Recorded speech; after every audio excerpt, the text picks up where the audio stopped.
Hello, and welcome to another episode of It's News to Me. I'm Anna Cahill. And I'm Abby Lockwood. And today, BATV has the scoop on the top world and local news, including controversy over Urban Outfitters' Kent State sweatshirt, as well as a West Nile case in Kane County. In world news, after 4 recent hostage beheadings, 2 of those hostages being from the United States and the other 2 from Britain, it comes as a shock that militant group ISIS is actually trying to send a message to Turkey. ISIS is currently holding 49 Turkish hostages, but says they want Turkey to stay out of the American-led coalition dedicated to wiping out this militant group. America believes, however, that Turkey could be an extremely useful partner due to its long border with Syria and its powerful military.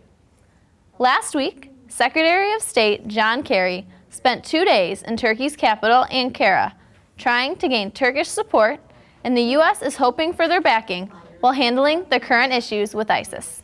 In other world news, Scotland voted on Thursday, September 18th, on whether or not to claim independence from Great Britain.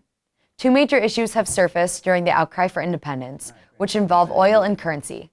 Keeping oil revenue for themselves, Scotland claims, could create a £30 billion wealth pot over the course of a generation. This means taking these profits away from the UK. Scotland also intends to keep this pound as its national currency. However, the 3 major parties of the UK don't share this statement, and whichever group is in power will currently deny any request for currency union.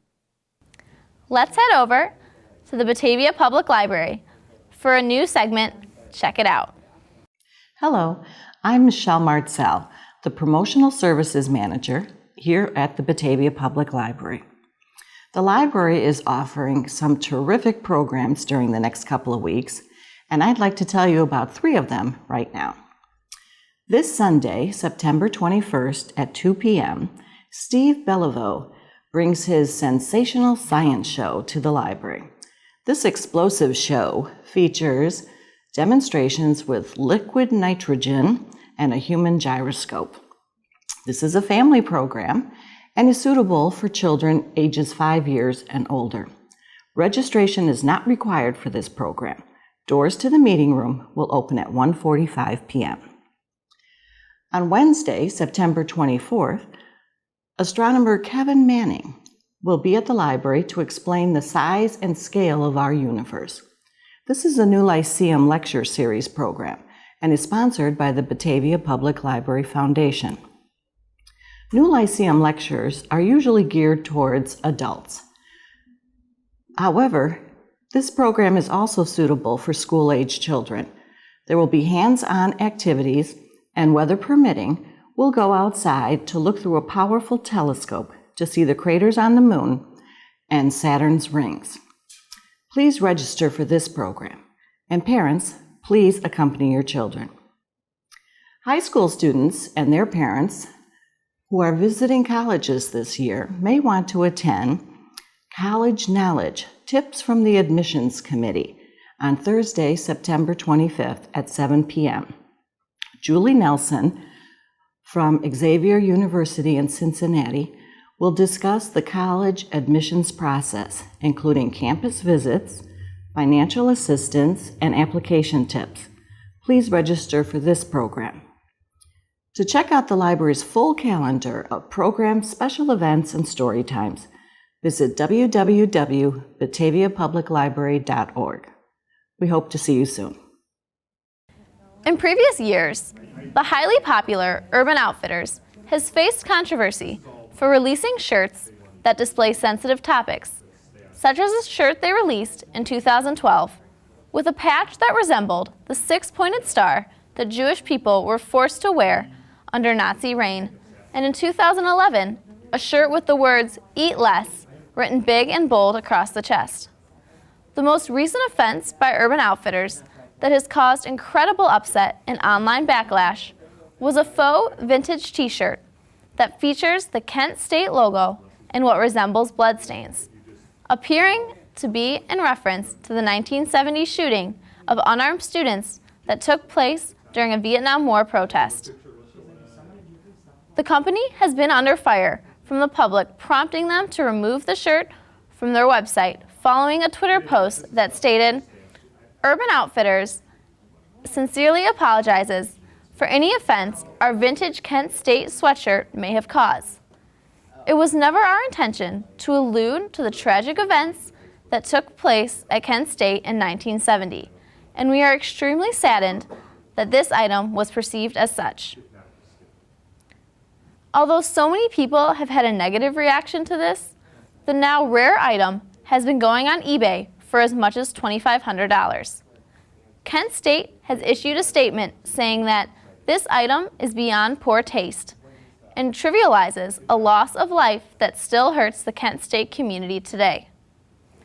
They also released a public invitation to anyone interested to tour their May 4th Visitors Center, which was opened in 2012, to gain perspective on what happened 44 years ago and apply its meaning to the future. In local news, a 33-year-old Geneva man is the first case of the West Nile virus to be reported by the Kane County Health Department. The man is currently being treated and is said to be recovering. Residents are urged to remain cautious as the West Nile virus typically shows no clinical symptoms until about 2 weeks past infection. If these infected show any symptoms at all, Kane County Health Department urges residents to report any presence of freshly dead birds to 630-444-3040. Now let's head over to Brittany Kovach with the Park Bench. Hi, I'm Brittany Kovach, Marketing and Sponsorship Coordinator at the Batavia Park District. Enjoy an exciting day at the racetrack on Friday, September 26. Trip includes general admission seats. Clubhouse reserve seats and racing guides are available for an additional fee, and lunch is on your own. The Cowboy Grill and the Million Room will be open. Races are from 1 to 5 p.m. The fee for this is $30 and it includes transportation and general admission ticket. To register, please call 630-879-5235. Looking for an upcoming volunteer opportunity? We'd love to have you take part in our Haunted Quarry. The Batavia Teen Center is currently seeking volunteers to work the 5th annual Haunted Quarry on October 17th, 18th, 24th, and 25th. For more information, contact Kristen Bykowski at 630-406-5282 or Kristen B. at bataviaparks.org. Come and join in on the fun. Recently, multiple NFL players have faced abuse charges. One of those players being Adrian Peterson, running back for the Minnesota Vikings. Last week, Peterson was charged with child abuse after striking his 4-year-old son with a wooden switch. Yesterday, he issued a statement regarding the case. Although he stated that his attorney has asked him not to discuss the facts of his pending case, and asking that the request can be honored and respected, as it is not appropriate to talk about the facts in detail at this time. Peterson says, "I voluntarily appeared before the grand jury several weeks ago to answer any and all questions they had. Before my grand jury appearance, I was interviewed by 2 different police agencies without an attorney. In each of these interviews, I have said the same thing, and that is that I never ever intended to harm my son. I know that many people disagree with the way I discipline my child. I also understand, after meeting with a psychologist, that there are other alternative ways of disciplining a child that may be more appropriate." To follow up, he expressed that his lesson had been learned and that he is going to reevaluate the way he disciplines his son. Originally, Viking owners Ziggy and Mark Wolf were going to let Peterson come back to the Minnesota Vikings 2 days after being charged. However, after admitting they made a mistake, Adrian Peterson was placed on the NFL's exempt list, barring him from all team activities until his child abuse case has been resolved. The NFLPA issued a statement Wednesday stating that Adrian Peterson made a decision to take a voluntary leave with pay to take care of his personal and legal issues. We support this decision and hope the best for him and his family. Now over to Chris Mon with the board brief.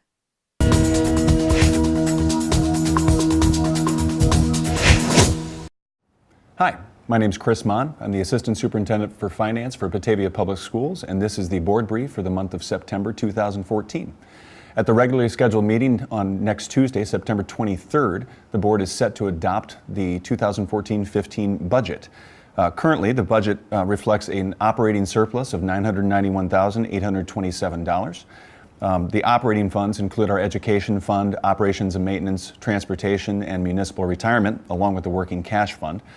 This budget reflects the newly ratified agreements with the BEA and the BESPA, as well as savings from the district moving to a self-insured health and dental plan. We also have two non-operating funds, the debt service fund and the capital projects fund, and when you include those into our total, we have a total budgeted revenues of $86.15 million against expenditures of $85.34 million, which leads us with an overall district surplus of $810,339. There will be yet another opportunity for public comment before or at the beginning of the meeting next Tuesday, so anyone that would like to come and share their opinions with the board is welcome to do so. You can also contact the administration if you'd like any further detail about the budget at information@bps101.net or give us a call here at the Rosalie M. Jones Administration Center. Another topic that's going on with the school district is the advisory question that we have on the November 4th ballot. This advisory question asks the community if the board should issue $15 million of alternate revenue bonds in order to fund capital projects throughout the district, which include both some of the improvements to the athletic fields at Batavia High School, along with some of the necessary capital improvements throughout the district, such as lighting improvements, roof repairs, etc. This is not a referendum on the athletic field plan in itself, but rather as how the board should go about funding the capital improvements that are needed throughout the district. Currently, our operating funds have a budget of about $1.5 million for capital projects, yet our total capital projects needs over the next 5 to 10 years exceed $20 million. So this is a question to find out if the community would like the board to upfront a lot of these costs and issue debt in order to knock out some of these projects, or if they would like the board to continue funding them on an annual basis within that $1.5 million operating fund. Alternate revenue bonds are not a means of raising taxes. Rather, the debt will be repaid with existing operating revenues. If the voters were to approve this and the board were to issue the bonds, the payments on this debt would come out of that $1.5 million that we currently budget for capital projects. The $15 million at current rates would give us an annual payment somewhere in the range of $1.1 to $1.2 million a year, still leaving some money within the operations and maintenance fund to do any current projects that may arise after these bonds have been issued. We are holding an informational meeting on October 14th at 7 p.m. at Batavia High School to explain the plan, explain the projects that we expect would be involved in the plan, and to get any further questions from the community about the aspects of this financing or the capital projects involved. We encourage anyone to contact us either before or at this or attend the informational meeting to hear more about what we're asking the voters if they would like us to do.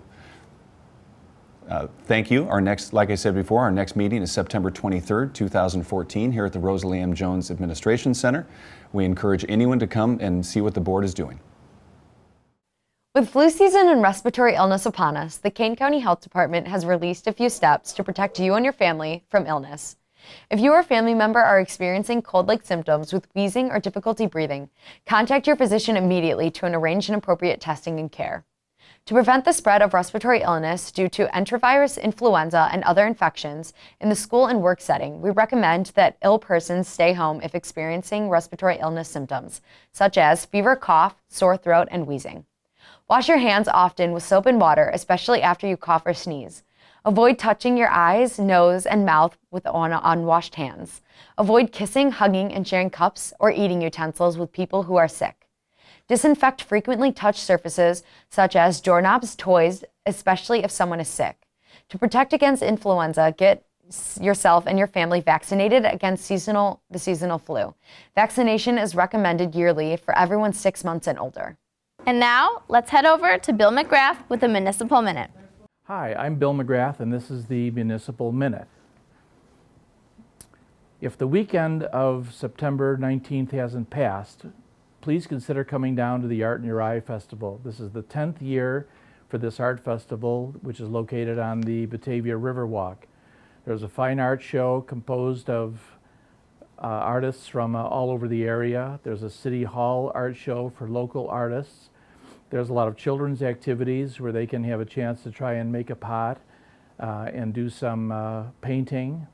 And new for this year is there will be live music on both Friday night and Saturday night, and beer and wine for you to enjoy. So we're trying to make the festival last longer, and so you can enjoy the beautiful environment down at the Riverwalk.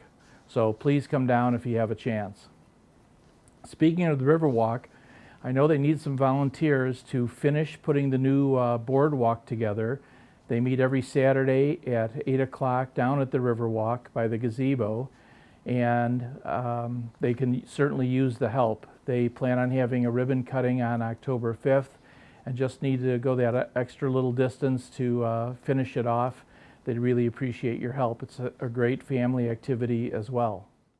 The Batavia Street program for 2014 is now underway. There will be several streets in the neighborhoods that will be resurfaced and some curbs fixed. Please look out for the signs in the neighborhoods that tell you you're near a construction area and try and stay away from those if you can. That program should be over with in the next month or so. There'll also be some paving work on extreme north of River Street to eliminate some gravel that's by the old Challenge building and to get a nice driving surface there. It will also be friendlier for those people using the bike path. We're also going to be paving the Baptist Church parking lot before the fall is over with to make that more convenient for people. We don't know whether we'll be able to pave the new expansion of what's called the Art Stop lot at the southeast corner of River Street and Wilson. And if we can't do it this year because of weather and contractor schedules, we'll do it first thing in the spring and add parking to that River Street area, which is getting to be very popular. The next brush pickup is going to be on the east side on October 13th and on October 20th for the west side. And you need to have your brush out by 7 o'clock on Monday morning because the people who pick it up come through awfully fast. After the October pickup, there's only going to be one left, and that is on December 1st, and that's for the entire city. So now's the time to get busy in getting your brush out there before, but not too far along before the appointed date.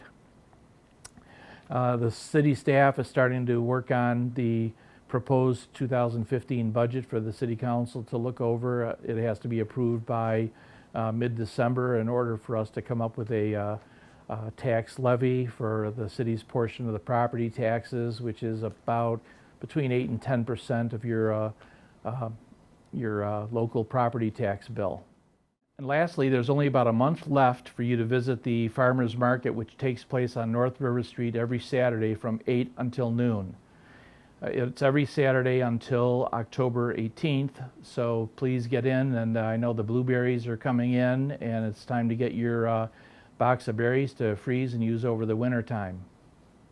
That's all for this week's Municipal Minute, and stay tuned for next week's edition. Thank you. Kane County Clerk's Office has issued a change in information regarding voter registration. During the 2014 general election, the grace period shall extend until polls close on Election Day. During this grace period, an unregistered qualified elector may register to vote, and a registered voter may submit a change in address form in person at any permanent polling place for early voting established under Section 19A-10 through Election Day.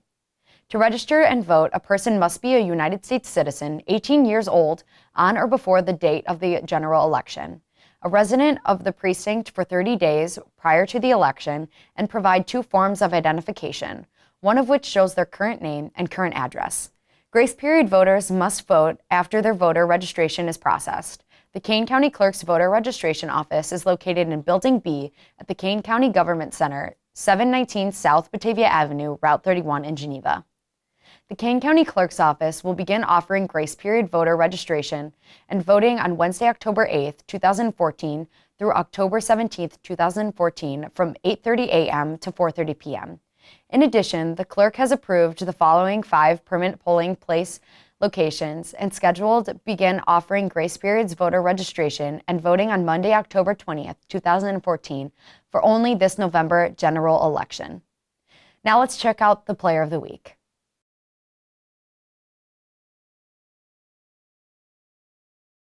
Our Week 3 awards this week had a really good week for all, I believe, our whole program. Obviously, at every level, I believe we were successful. Won, I think, every game we played against Larkin. But also, our JV game had their first game, and they played Waubonsie Valley. And Waubonsie Valley was a game that we picked up because Larkin did not have a JV team. And Waubonsie had been calling us to play JV for a while now, so we offered to play them, and they're a much larger school, Class 8A. Came with looked like about 45 guys on their sideline and looked pretty impressive in their uniforms, and was very proud of the effort. What was the final score, guys? 36-0. That was about the halftime score, and it was Batavia, not Waubonsie. Just so you younger guys know, the JV team, first of all, they have some really nice hats that are supposed to be getting shipped over at some point from some foreign country. I believe they're trapped on an island somewhere. But they're coming. Those hats will be here. They're coming. Also, though, how many quarters is it? 22 quarters of shutout football in a row, consecutive. We believe that to be a national, worldwide record, and we're going to try to get it in Guinness Book. So outstanding there with that as well. So great job, all levels, undefeated for the week. And so without further ado, Coach Kalowski, start us up. Here we go. Thanks again for the great birthday wishes. Week in, week out, I get great birthday wishes from you guys. Appreciate it. That's awesome. We had a great week this week against Larkin. I think we got up like 36-0, and then that's what it was at halftime, and then they scored a few touchdowns after that, but no big deal. We had a B game on Saturday against Waubonsie Valley, just like the JV team did. We also beat them pretty handily with 16-0. Did a great job. So our awards this week for the A game were Reggie Phillips. He had a couple touchdowns in the A game. And then Blake Carlson, he blocked a punt in that Larkin game. So those guys, come on up for your stickers.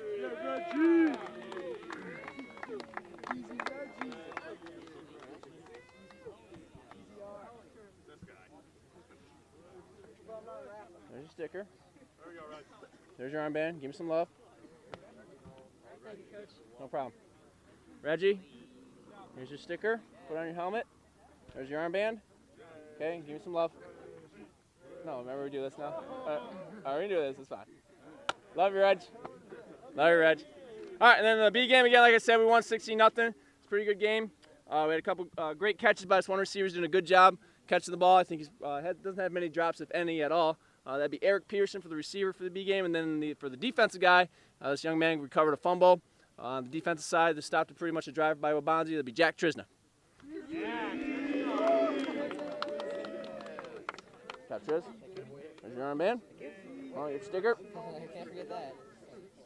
There you go, champ. Thank you. Eric, good job, bud. There's your armband. And then here's your sticker. Thank you. And then our scout player, practice player of the week. This young man does a great job in the defensive line for us. Gives us a great look. Our scout player and practice player of the week would be Ramondo Bernard. Come on, Ramondo.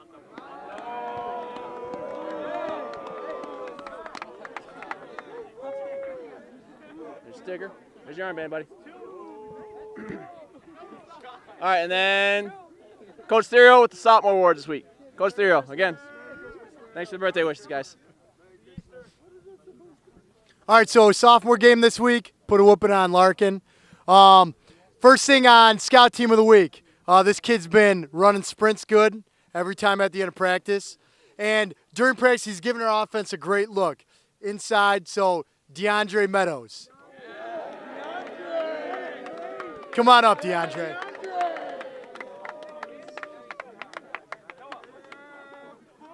Great job, buddy. Keep up the good work. There you go. Yes, DeAndre! Okay, on defense this week, we had a lot of players who played well. We had a shutout this week. One player stood out, did a great job on the end, forced a fumble. Quarterback didn't want to run to him anymore. John Lemon. I didn't even say lemons. I didn't say.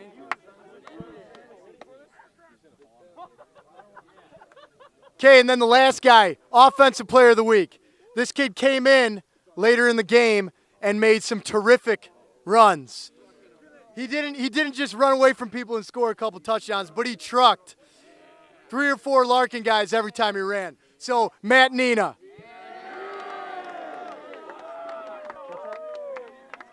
Hey, great job, buddy. Great job. Keep it up. There you go. Thank you. And I'll hand it over to Coach C.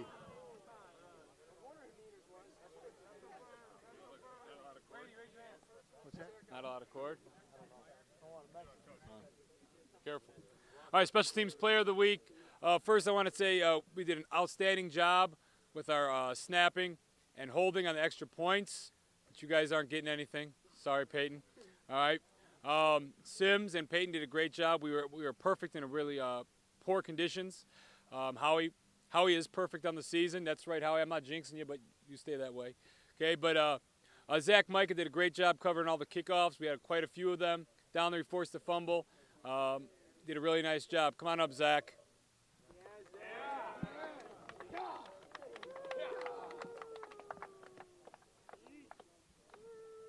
You're welcome.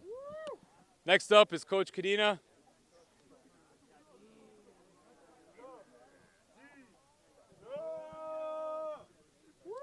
All right, guys, like Coach Perron said, 22 quarters not being scored on the JV team. That's pretty good, I would say. So this was a hard choice of trying to go through guys that we felt that did a great job, because you guys all did a great job. But Derek Nutley, come on down. You stood out.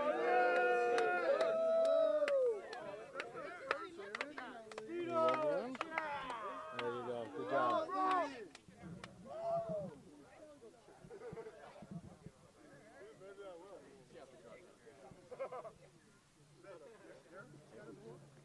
All right. I'm doing offensive scout / JV, and I witnessed some of his week, a little bit of it in a couple of highlight plays. I think it was Wednesday. Noticed him tearing up the starting D a little bit. And then in the JV game, he had some circus catches that, who photographed that JV game, by the way? Sims? Thank you, Sims, for that, except, Fitch, don't get mad at me that, no, Cruz, where am I looking at? Who filmed? Who filmed? Sims filmed. Sims, listen. When you go this direction and like a wall is in your way, like poke your head out 2 inches so you actually can see what happened on film. So Fitch, some of your highlight catches didn't make the video. It's Sims, just blame Sims. Sims' fault. Yeah. Oh, sorry, yes. Anyhow, our JV Offensive Scout Player of the Week and had a great JV game after a great week of practice. Fitch, come on up, Mr. Fitch. There you go, bud. There you go for your helmet. Thank you. Congratulations. Nice job. Very good. All right, Coach Holm. Hey, keep that down for a few minutes. We're not done. Somebody run over there and tell me to shut up or quiet down or whatever, however you want to say it. Hey, defensively, we had an excellent game. The player of the week had 4 of our 11 sacks by halftime. Forced a fumble that turned into a 50-yard defensive touchdown for us. People are going to have to start game planning for him. So our defensive player of the week, number 5, Jake Lava. And he didn't have any antics to you got to work on those. Nice job. How about Coach Xperi? All right, we got to do something different to break up the monotony for the 5 people that might be watching this show. Hey, all of our linemen, any offensive linemen that played in the game, guys are responsible for, well, I guess we could still say 49 points since a defensive player that plays offense scored for the defense, right? So, D, you guys officially haven't scored yet, sorry. Because Frazier counts as an offensive scorer. So all of our linemen come on up that played in the game. Come up here and join me. You can leave your helmets there. Come on, let's go, guys. All of them. All linemen that played. Every lineman that played in the game. Let's go. Hurry up. Here, get around here. Get around here. Don't be shy. Let's go. All right, now Now, guys, offensively, any other offensive player besides Crowder that touched the football Friday night? Any offensive player that touched the ball?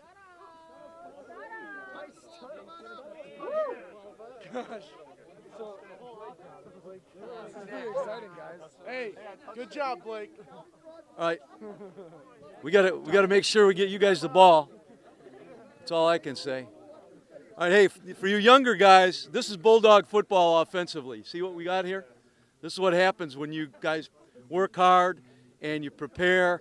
This many guys get involved in what we do. All right, now with that said, Blake Crowder is our MVP. None of you guys are. Okay, so Blake, come on up. We're happy to have you healthy, sir, and looking good, ready to play. Very explosive player. Congratulations, buddy. He is looking good, at least to me. Somebody my age, he looks good. All right, show yourself to the camera. There you go. All right. Anything you guys want to say? Anything? No? Okay. All right. Okay. All right, you guys can go back. Good job. Hopefully this makes it on ESPN because I know nobody in Batavia watches it. Yes, yes. All right. So, outstanding week. Let's have a great practice today in this great conditions. Careful of the little cores. If you step on, you might sprain your ankle. I know they cored the field for some unusual reason yesterday. Anyhow, I guess they thought we were done. And so have your best practice of the year. Let's go. Let's go. Hallberg. Thanks for tuning in to another episode of It's News to Me. As always, most of our programming is viewable online at mybatv.com or on our YouTube channel, BATV 1017. Be sure to like us on Facebook and subscribe to our monthly newsletter and be entered in a drawing for a chance to win a gift card to a local business. On behalf of Abby and myself, I'm Anna Cahill, and that's News to Me.